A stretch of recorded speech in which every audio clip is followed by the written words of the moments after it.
Sobre a mulher que sofreu tentativa de feminicídio no Senai de Aracaju. Vamos relembrar? Maria Jaqueline Alves dos Santos, 42 anos.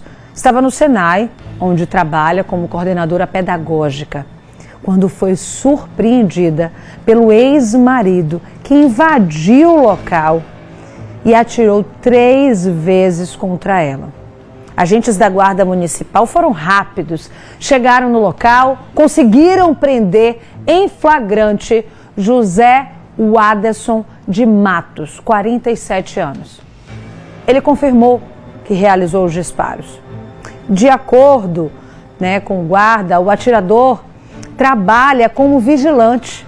Teria saído 6 horas da manhã do trabalho, ainda fardado, foi direto para o Senai cometer o crime. Na ocasião, Douglas Magalhães conversou com um dos guardas que efetuaram a prisão. Vamos conferir. A Guarda Municipal ia fazendo seu patrulhamento de rotina quando uma de nossas viaturas foi abordada por transeuntes que por aqui passavam.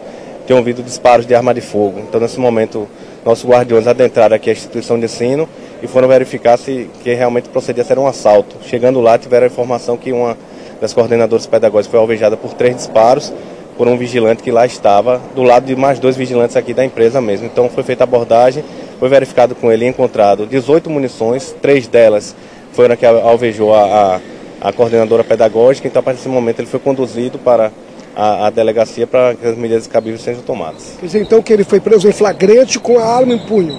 Ele tinha colocado a arma na cintura no momento da abordagem dos guardas, que eu acho que quando ele chegou a visualizar os guardas, ele colocou a arma na cintura. É bom frisar que ele saiu do trabalho, do serviço dele às 6 da manhã e veio aqui na escola e socorreu em torno das 9h45. Então ele estava uniformizado ainda da empresa de vigilância privada.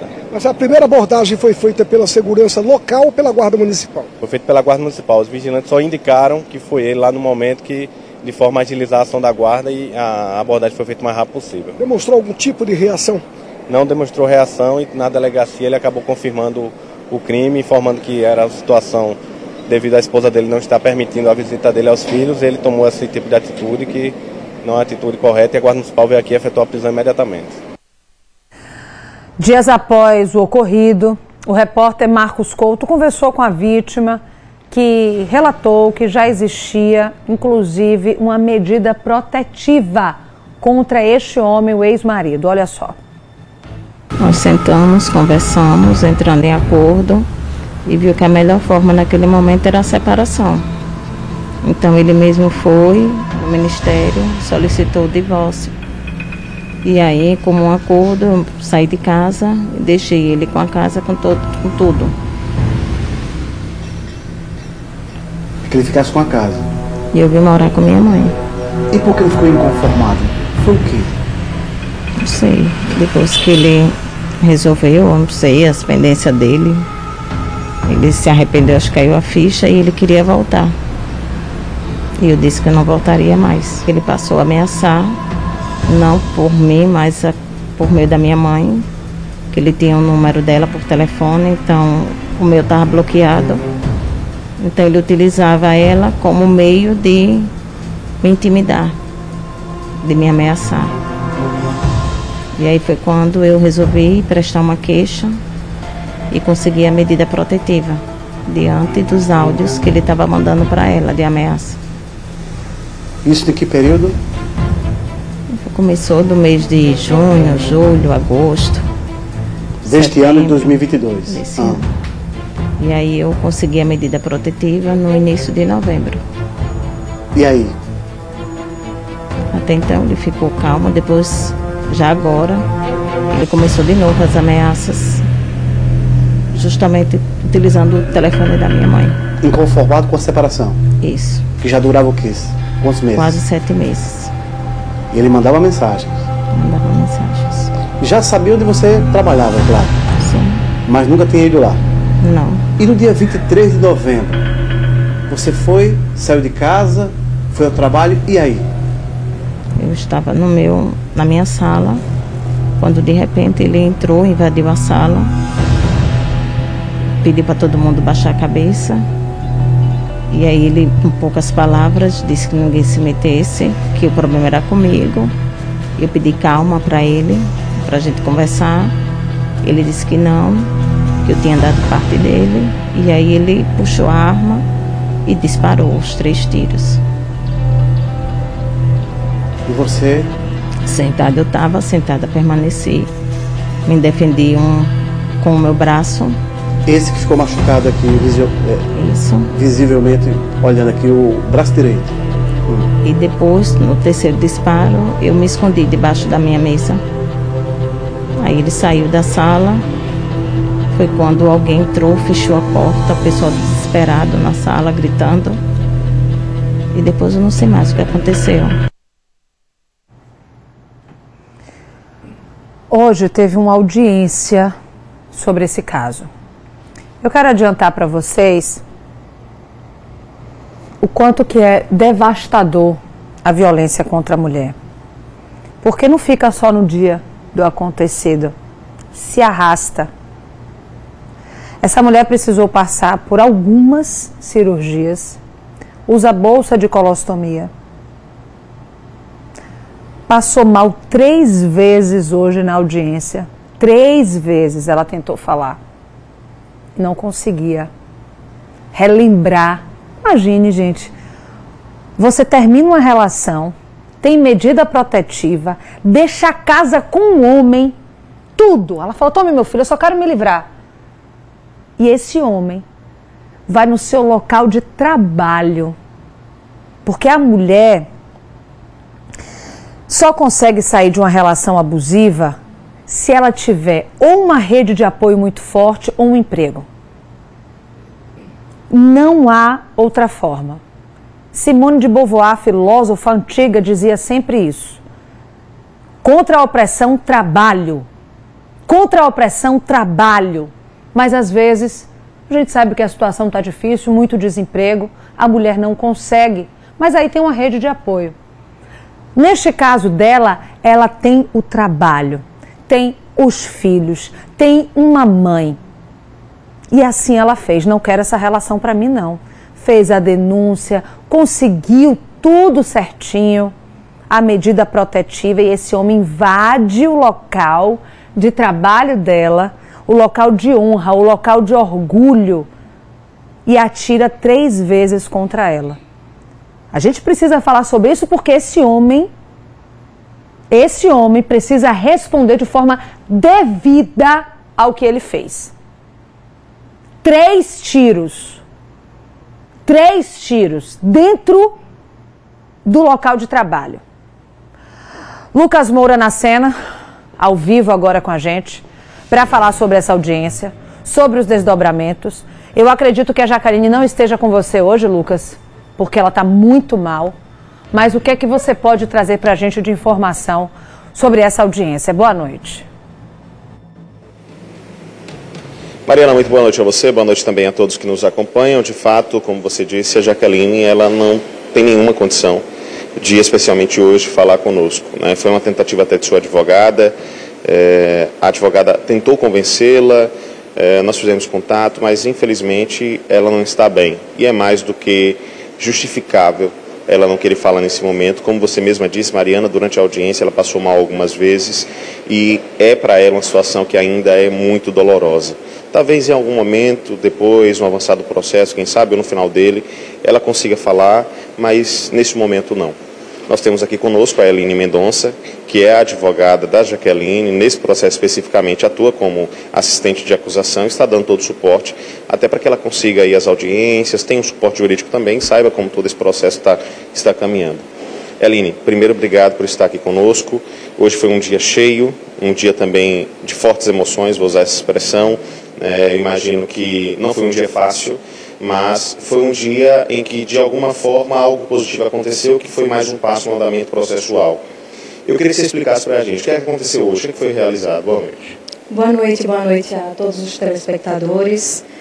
Agradeço a oportunidade de trazer aqui o que aconteceu na manhã de hoje. Na manhã de hoje foram ouvidas 7 pessoas. A vítima, primeiro foi ouvida a vítima, depois as testemunhas, ainda vão ser ouvidas as testemunhas do réu e o réu. Já tem uma audiência designada para continuar no dia 9 de junho. Então, as próximas etapas ainda, né, bastante próximas, e Jaqueline, de fato, passou muito mal. Durante 3 momentos na audiência, ela precisou interromper o relato e recobrar o fôlego para conseguir contar o que de fato aconteceu e, infelizmente, reviver toda a cena, todo o terror e passar mais uma vez pela dor excruciante de ter sua vida num risco.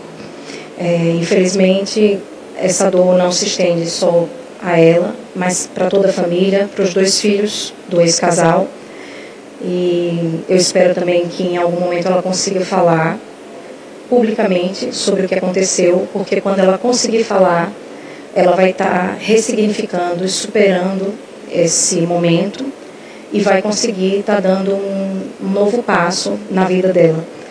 Inevitavelmente hoje não é possível, mas a gente aguarda que ela fique bem e que ela consiga tratar desse assunto de maneira mais controlada. As informações que surgem no decorrer da audiência são impactantes para qualquer pessoa, sobretudo para aquela que foi alvejada com 3 tiros de arma de fogo pelo esposo, que era vigilante, então tinha acesso à arma, destreza para manusear a arma, descumpriu medida protetiva, chega planejadamente no local de trabalho, já tinha ameaçado ir ao local de trabalho, tinha mandado recado para a mãe dela de que ia matá-la, e ele deu um prazo para matar. Crime planejado. Planejado. E dentro do prazo, ele cumpre a tentativa. Eu costumo dizer para a Jaqueline que ela não está morta porque ela tem um propósito, porque os 3 tiros que ele mirou acertaram ela. Ela passou por algumas cirurgias, ainda amarga sequelas que vão ficar definitivamente no corpo dela. Está desde então sem trabalhar, sem oferir nenhuma renda, com uma filha pequena para criar, tem um filho já maior de idade e uma filha pequena para criar. Então é um crime assim que devasta toda a família. A senhora falou, desculpe, sobre pessoas que foram ouvidas hoje, são as testemunhas então que foram arroladas pela acusação, é isso? Isso, perfeito. Quem são essas pessoas? Quem foram essas testemunhas? Foi a Jaqueline, a irmã dela, que recebe uma ameaça formal no WhatsApp, uma fotografia de uma pessoa que foi assassinada pelo marido, e aí ela recebe essa ameaça formal no WhatsApp. 2 guardas municipais que conduziram o réu no flagrante, 2 colegas de trabalho e o vigilante do local de trabalho da Jaqueline. Foram essas pessoas. O detalhe de toda essa situação é que a Jaqueline, quando passou por toda essa circunstância, enfim, ela foi socorrida. Talvez isso é que tenha feito com que o dano não fosse ainda maior. Seguramente. Como acontece dentro de uma instituição de ensino, aconteceu dentro de uma instituição de ensino que estava ocupada, cheia de pessoas, e como ele alvejou exclusivamente ela, aí quando ele foi contido, aí deu tempo de levá-la para o socorro. Isso foi definitivo, para garantir a preservação da vida dela. Mas eu fico ainda com uma reflexão de que os lugares em que ela foi alvejada eram, de fato, letais. A explicação que eu tenho é de que existe, de fato, um propósito para que ela tenha permanecido e que ela se some às vozes de outras mulheres, para que a gente combata a violência, que a gente não tolere a violência e que a gente perceba a violência logo nos primeiros sinais. Existem vários termômetros que a ciência estipula como medidas para que a gente perceba a violência. E o ideal é que esses sinais eles surjam e sejam detectados por todos que rodeiam aquele casal, aquela mulher, aquele homem, aquela pessoa. Perfeito, eu agradeço a sua presença e participação. Lembrando, Mariana, que o processo está em fase de instrução, ou seja, esse é o momento de ouvir as partes, de ouvir as testemunhas, as pessoas envolvidas, para que as provas sejam apresentadas e, posteriormente, o juiz decidirá se o caso vai ou não a júri popular, o que a gente imagina que deve acontecer, mas, claro, temos que aguardar a decisão do magistrado. Volto com você, Mariana. Ô Lucas, só para esclarecer para quem está em casa, quem ligou a TV agora e está pegando o caso aí correndo, como se diz, este homem permanece preso, né? Não existe nenhuma previsão de saída. Ele tentou de alguma forma, algum pedido para responder em liberdade. Como é que foi esse processo dele? Porque ele foi preso no mesmo dia, né? Ele foi preso em flagrante. Inclusive, o depoimento do guarda municipal diz que ele confessou ter atirado. Sim, é uma excelente pergunta, a doutora Aline vai poder esclarecer para a gente, porque, doutora Aline, ele segue preso, não é isso? Que prisão é essa que ele está cumprindo? É a prisão preventiva? A senhora pode explicar para a gente em que circunstância a prisão poderia ser revogada e se ele já tentou fazer isso, quais foram as respostas que ele obteve? Perfeito. Ele foi preso em flagrante e está preso pela prisão preventiva. Já houve pedido de relaxamento da prisão. As tentativas do advogado de defesa de relaxar a prisão e trazê-lo em liberdade, o que impacta diretamente na vida da vítima. Ela tem certeza que quando ele sair, ele vai tentar terminar o que começou. Tem o propósito de finalizar a agressão, levando à morte. Aí por isso ela está precisando, inclusive, não abandonar o tratamento psicológico que ela faz, a filha dela faz. É importante também esse suporte. Para que isso funcione, ele tem que continuar preso. Perfeito, exato. E aí ela está fazendo o tratamento psicológico, inclusive aqui na Estácio, ela faz esse suporte, esse acompanhamento, para que consiga passar pelas etapas do processo sem esmurecer, conseguindo fazer o relato e passar por toda essa batalha, trazendo os fatos da maneira como realmente aconteceram. A gente clama pela resistência do Poder Judiciário, que vem dando essa resposta e mantendo ele segregado até a pronúncia. A gente espera que ele passe a júri popular, ainda preso, por conta de todas as condições, requisitos e habilidades que ele tinha e ainda ostenta para ceifar a vida dela. Perfeito. Obrigado mais uma vez, doutora. Mariana, volto contigo. Para que isso não aconteça, viu? Para que ele continue preso e que ela mantenha a segurança, a gente vai continuar falando desse caso. Agradeça por mim também, viu, Lucas, a disponibilidade da advogada. E Jaqueline, conte comigo, viu? Tamo junta. Conte comigo, não esmureça. Quem tem que abaixar a cabeça aqui é quem atirou contra você por 3 vezes.